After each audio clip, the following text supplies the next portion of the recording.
Bienvenidos. Hoy ponemos sobre la mesa un material que es de verdad muy curioso. Son los estatutos y varios textos de una organización que se llama Escuela Magnético Espiritual de la Comuna Universal, o MQ para abreviar. Y lo que nos ha llamado la atención, lo que nos ha hecho querer analizar esto a fondo, es una declaración que, salta a la vista, se definen como absolutamente apolíticos. Sí. Y al mismo tiempo, su gran objetivo, su meta final, es nada más y nada menos que instaurar una comuna universal. Ahí es nada. Claro, la contradicción parece, evidente, ¿no? ¿Cómo puede una organización aspirar a una transformación tan radical de la sociedad, que es un objetivo en esencia político, Totalmente. mientras se declara completamente neutral? Es una paradoja. O quizá una estrategia muy bien pensada. ¿O hay algo más que se nos escapa? Esa es la pregunta del millón, sin duda. Pues esa es la pregunta que vamos a intentar resolver hoy. Y fíjate, para empezar a desenredar este nudo, los propios textos nos dan la clave. Todo su sistema de pensamiento se apoya en una distinción muy radical, casi quirúrgica, entre dos esferas. ¿Cuáles? La institución, por un lado, y el individuo, por otro. Si no entendemos esa dualidad, es que es imposible comprender su postura. Vale, perfecto. Pues esa es nuestra misión en este análisis. Vamos a desgranar esa filosofía, queremos entender por qué la MQ le declara la guerra a la política de partidos, qué libertades y, sobre todo, qué límites les pone a sus miembros. ¿Y cuál es la lógica que sostiene todo este edificio ideológico que, como decías, a primera vista parece chocar frontalmente? De acuerdo, pues empecemos por lo más contundente, por esa muralla que construyen alrededor de la institución. Los textos son tajantes, prohíben la política de forma total en su seno. Y no se andan con rodeos, ¿eh? No, para nada. Califican a los partidos políticos, a todos sin excepción, como la encarnación de la división y el antagonismo. Es un punto de partida, bastante extremo. Lo es. Y no es una simple norma, es un pilar de su filosofía. La justificación que dan es moral. Sostienen que la esencia misma de un partido político es crear facciones, un nosotros contra ellos. Claro. Y eso es, por naturaleza, contrario a lo que ellos llaman la ley de amor. Si tu meta final es la fraternidad total, la unidad de toda la humanidad, un partido es un obstáculo. Por definición, es una herramienta que divide, no que une. Pero, ¿no es una visión un poco simplista? La política, nos guste más o menos, es la herramienta que las sociedades han creado para organizarse, para mediar conflictos. Sí. Rechazarla por completo no es como querer construir una casa rechazando los martillos. Desde su punto de vista, no. Ellos te dirían que estás usando herramientas defectuosas que garantizan que la casa siempre va a tener grietas. Y es interesante porque su crítica no se limita solo a las democracias con partidos. Ah, ¿no? Son igual de duros o incluso más con los regímenes autoritarios. A las dictaduras las llaman sin tapujos despotismo y tiranía. Vaya. Y aquí hay un matiz fascinante. Culpan de su existencia a dos factores. Primero, a la ignorancia de la sociedad. Y segundo, y esto es clave en su doctrina, a la intromisión de las religiones organizadas en el poder. O sea que... Ven el dogma religioso como el combustible de la opresión política. Vaya. Así que para ellos, tanto los partidos como las religiones institucionalizadas son, en el fondo, lo mismo. ¿Agentes de división? Y esto tiene consecuencias muy prácticas, claro. Exacto. De ahí viene esa prohibición absoluta. Nada de símbolos, ni emblemas, ni propaganda de partidos o gobiernos en sus locales, en sus cátedras, como las llaman. La única política que dicen aceptar, y lo ponen así entre comillas, es la de la ciencia y la sabiduría del creador. Institucionalmente, son una fortaleza sellada. Se blindan para, según ellos, mantener la pureza de su mensaje. Vale. La fortaleza institucional está clara.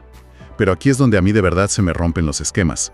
Justo cuando crees que has entendido ese rechazo frontal, los textos dan un giro de 180 grados. Ajá. Y afirman que cada miembro, como individuo, tiene libertad absoluta para afiliarse y militar en el partido político que le dé la gana. ¿Cómo se come eso? Es que aquí está el corazón de su sistema. No lo ven como una contradicción. Para ellos es una delimitación de esferas de acción. Es como si un club tuviera una regla muy estricta. Puedes ser del equipo de fútbol que quieras, pero en cuanto cruzas esta puerta, aquí nadie lleva ninguna camiseta. Entiendo la analogía. La libertad del individuo es total, pero tiene una frontera, un límite físico y conceptual muy claro. Se ejerce siempre fuera de la escuela. Un momento. ¿Y de verdad creen que esa separación es posible en la práctica? O sea, si yo soy miembro de la MQ y a la vez soy un político, un diputado que está promoviendo una ley, ¿puedo realmente quitarme el sombrero de la comuna al entrar al Parlamento? Suena a una gimnasia mental. Casi imposible. Ellos argumentan que no solo es posible, sino que es necesario, y tienen reglas muy específicas para gestionarlo.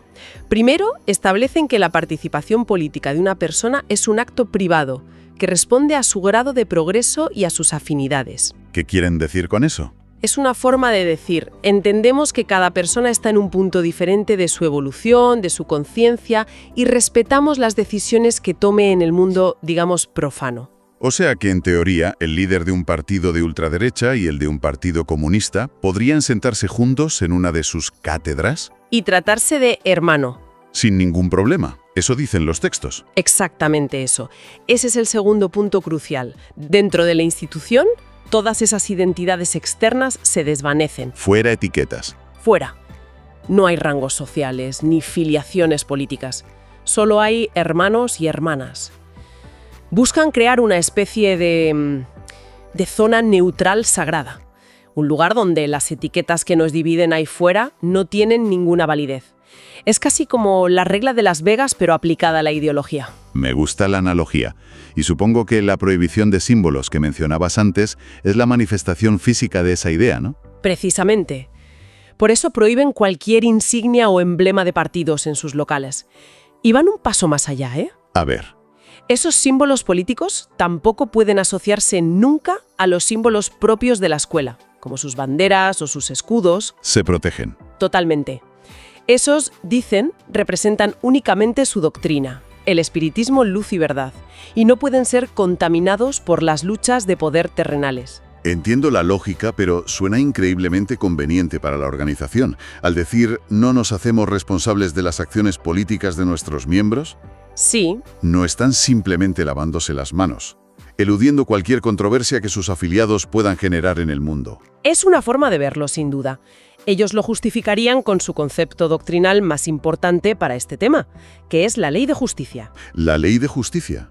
Y esta ley es la columna vertebral que lo sostiene todo. Y no es un concepto vago de karma, ¿eh? Los textos la describen como un principio casi matemático. De causa y efecto. Exacto. Si un miembro, actuando como político fuera, causa un daño o genera un conflicto, la deuda kármica, por llamarla de alguna manera, es exclusivamente suya. Explícame eso un poco mejor. La institución se ve a sí misma, por usar otra analogía, como un banco de energía espiritual, que ofrece conocimiento a todo el que entra. Ya. Pero no puede ni debe asumir las deudas individuales de sus clientes. Cada acto político, sea bueno o malo, es una transacción personal entre el individuo y esa ley de justicia. Y al trazar esa línea, La MQ se protege.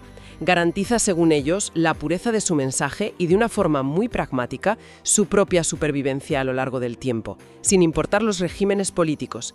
Es un mecanismo de autoprotección muy, muy astuto. vale, tenemos las dos piezas sobre la mesa. Una institución que es una fortaleza apolítica. Sí. Y unos miembros que son agentes libres en el exterior. A mí me sigue costando encajarlas. ¿Cómo justifican que estos dos mundos que parecen tan opuestos en realidad sirven al mismo objetivo final, a la comuna universal? Aquí es donde conectan la estrategia con la ética. El objetivo final, la comuna, es esa unión solidaria de toda la humanidad en una sola familia, sin fronteras. Un ideal muy elevado. Muy elevado. Y argumentan que si la escuela, como institución, apoyara un partido, pongamos en España, su mensaje de fraternidad universal quedaría invalidado al instante para los que no son de ese partido. O para la gente de Francia o de Argentina. Exacto. Se convertirían, y citó textualmente, en algo secuestrado por intereses transitorios y pasiones humanas. Se convertirían en una facción más. Justo. Perderían su autoproclamado estatus de salvaguarda de la verdad.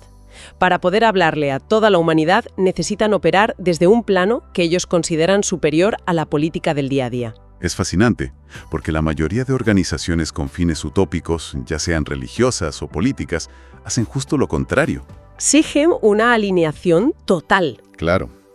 Exigen que la vida pública de sus miembros se alinee por completo con su doctrina. Y aquí vemos un desacoplamiento total. Es que se ven a sí mismos como custodios de una idea futura. Y para proteger esa semilla, No pueden dejar que se mezcle con las luchas de poder del presente. Y esto nos lleva al componente educativo, que también es importante. Los textos hablan mucho de enseñar que el hombre es dueño de sí mismo. Pero, ¿qué buscan con eso? ¿Crear activistas que promuevan sus ideas en sus partidos o simplemente ciudadanos más conscientes? Es que parece que les dan libertad, pero no les dan una dirección clara. Exacto. Esa es una pregunta excelente. Su enfoque educativo no es darles un manual de instrucciones políticas. No les dicen vota este o promueve esta ley. Lo que buscan, en teoría, es darles las herramientas filosóficas para que piensen por sí mismos. Para que tomen sus propias decisiones. Eso es. La idea es que el individuo actúe en la sociedad con una conciencia más elevada, cumpliendo las leyes de su país, pero con un límite infranqueable. ¿Y cuál es ese límite? La libertad de pensamiento. Para ellos es un derecho sagrado. Un miembro debe obedecer las leyes civiles, pero si una ley le obliga a renunciar a su libertad de conciencia o de expresión, ahí es donde su lealtad a un principio superior entraría en juego. Entiendo. Así que esta neutralidad institucional no es pasividad, es una estrategia. Es el método que han elegido para que, como dicen ellos, la luz del espíritu brille para todos por igual, sin importar su color político. Todo el sistema está diseñado para preparar a la humanidad individuo a individuo para ese estado futuro, la comuna, donde en su visión ideal, las fronteras, las naciones y los partidos ya no tendrán razón de ser. Entonces, si resumimos, todo este complejo sistema se basa en un tira y afloja constante. Sí, un equilibrio. Por un lado, una neutralidad institucional de acero para proteger el mensaje a largo plazo. Por otro, una libertad individual absoluta en el presente político. Y todo esto, para ellos, no es una contradicción, sino un método calculado para llegar a ese fin universalista. Al final, si nos quedamos con una sola idea, es esa. La MQ no se presenta como un actor político. No quiere serlo. No. Se presenta como un laboratorio espiritual y educativo que, de forma deliberada, se sitúa por encima de la refriega política del día a día. Su misión, como ellas la ven, es custodiar un mensaje para un futuro que imaginan radicalmente distinto. Un futuro sin las divisiones que nos definen hoy. La neutralidad no es el objetivo. Es el vehículo blindado que usan para transportar ese mensaje a través del tiempo. Y esto nos deja con una reflexión final, una idea, para darle vueltas. La estructura de la EMQ plantea una pregunta muy interesante sobre el papel del individuo, ¿no?